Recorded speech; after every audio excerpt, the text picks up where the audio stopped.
5:30 PM. Naku, ang lakas ng ulan. Magbablog sana ako ngayon. Paano ba to? Ayan oh. Ay grabe. Lakas. Ayan oh. Yung mga halaman ko sana mabasa kayo. Grabe oh. Pasok na pasok dito yung ano. Kasi galing sa norte yung hangin. Ayan. Oh my God.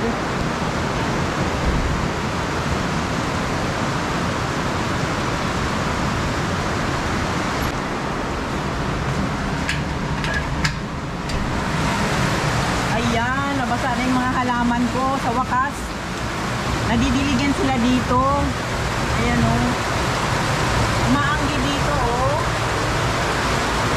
Wala namang bagyo. Amihan lang naman to. Ano ba to? Monsoon rain ba? Ayan o. Oh my. Ayan, nabasa yung aking mga halaman. Very good. Yan. Napaliguan sila. Ayan yung mga cactus ko. Ayan, basa. Napaliguan ang mga cactus. Ayan o. At itong mga ito, ilabas natin. At nang maliguan sa ulan. Ayan o. Hindi kasi ito na anuhan guys sa labas. Dito lang siya sa loob. Naka-indoor ito. Tabi ng, ayan, window sill. So, paliguan natin sa ulan.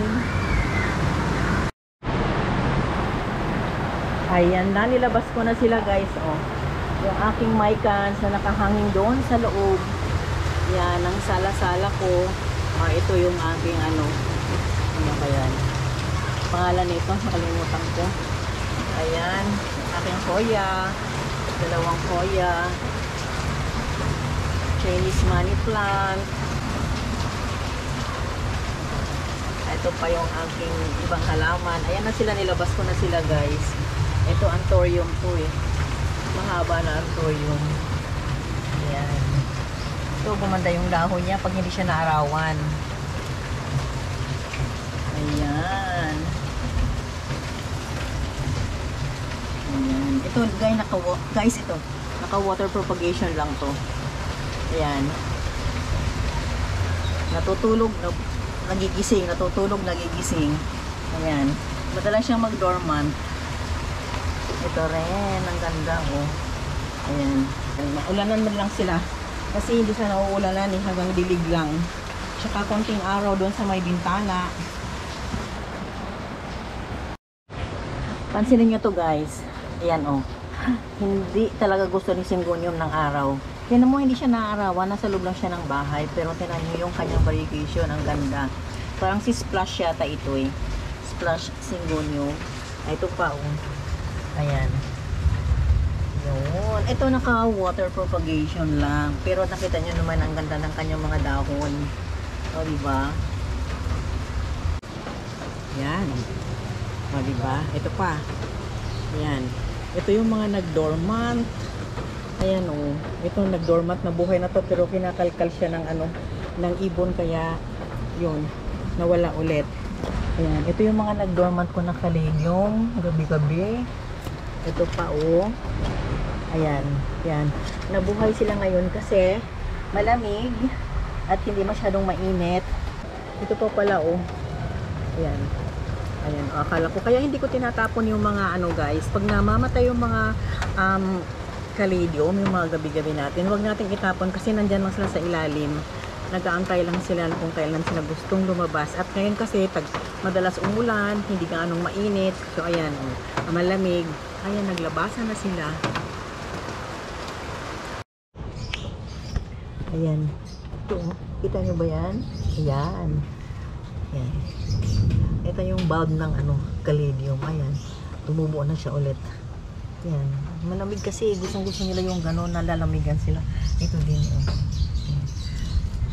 Pag malamig doon sila lumalaki. Pero yung hindi basa. Basta nalalamigan lang sila. Yun ang gusto nila. At hindi sila masyadong ginabasa. Ayan. Anggi-anggi lang ang naaabot ng mga caladium na ito. Diba? Cute niya, oh. Maganda ito, guys. Thai beauty. Oh, ito, oh. Meron pa pala akong caladium dito. Ito yata yung white caladium, yung malaki. Ayan. Ang dami. Saka, ayan, mga singgonium. Gustong gusto nila. At ito yung white na caladium, guys. Yan o yung dwarf. Yan. Akala ko wala na siya. Ito, nagtanim ako ng ano nito, mycans. Andito pa pala yung bulb niya. So, ayan. Nabuhay siya. Kasama yung mycans. Oo, yan. Ito yung aking mga ano. Yan. Naka-vertical sila dito, guys. Nauulanan sila pagka umaanggi dito. Ayan. Ayan. Yung aking Hoya Queen. Ayan. Aking mga ano, ang tawag nito, Epicia. Ayan, nakahang sila dito, guys. Meron akong Syngonium na dwarf. Hindi ko alam kung ano talaga itong klaseng Syngonium na to. Basta marami siya, oh. Dwarf. Yan. Gusto niya malamig din. Isa pa yan. Tsaka lalo na ito din. Mga Epicia. So, yun yung malamig. Na malamig na malamig. Tapos, sobrang init na mawala yung mga dahon, diba? Yung Epicia. Ngayon, tinan mo nung lumamig. Ayan. Ayan. Tumubo sila ulit. Ito pa. Ayan. Akala ko patay na to eh. Ayan. Mabubuhay pa uli yan. Ayun. May ganoon ng kunting green. Ito din. Ayan. Lumago ulit. Ayan. Basta, hindi ko lang sila ginagalaw. Nilililim ko lang sila pag kaya medyo nainitan. At ngayon, ayan, nabubuhay na sila ulit. Ito yung mga halaman na mga masiselan, guys. Yan si Epicia na yan. Ayan, ito yung mga caladium na yan. Napakasela nila talagang, grabe. At ito yung aking mga succulent. Ayan. There. Andyan sila, oh. Ano na sila ngayon, guys? Rain or shine na sila dito. Ayan. Ayan. Ito pa. Ipinasok ko siya, guys, kasi nakalagay ito sa mismong bintana at umaanggi kaya ipinasok ko. So, ito hindi ito rain or shine kasi mga bago pa ito. Eh. Ayan. Lalo na ito. Naku, ayaw na. Hindi ko maintindihan kung anong gusto nitong jade na ito. Ayaw niya mabasa or something. Ewan ko lang. Ito, naka-ROI na rin sila. Ayan. Established na yung mga yan. Ayan. Kaya hindi na sila basta-basta matay. O, diba? Lalo na ito, oh. Laging nagda-dry. Ayan. Ito yung mga succulent ko. Extension ng aking mga succulent. Ayan. Hindi pa yung nakahangin doon. May nakahangin pa doon. Ang dami. See? Ayan. Yung aking succulent na naka-rain or shine. Ayan, nabasa sila sa ulan. Kaya happy sila. Nauulan na sila tuwing hapon. Pero saglit lang naman, guys. Tulad ngayon, oh. Tumila na yung ulan. O, diba? So, wala na. At least, naulan na sila ng konti. O, ayan pa, oh. O, diba?